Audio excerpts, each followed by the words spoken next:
घरगुती मँगो शेक बनवण्यासाठी.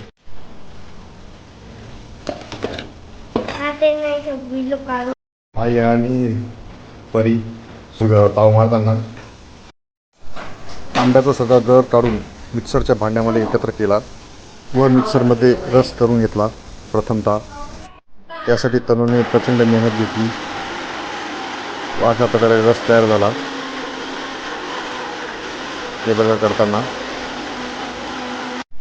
त्यानंतर त्यामध्ये दूध ॲड करण्यासाठी 1 कप दूध घेतलं व ते मँगोच्या रसामध्ये मिक्स करून प्रॉपर पद्धतीने मिक्सरमध्ये परत एकदा काढून घेतले व अशा प्रकारे प्रथमतः मँगो शेक तयार झाला. तो एका छानशा ग्लासमध्ये काढून घेतला.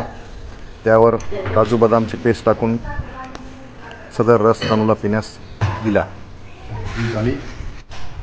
तो रस पिऊन तो तृप्त झाला व त्याला त्याची प्रतिक्रिया विचारली.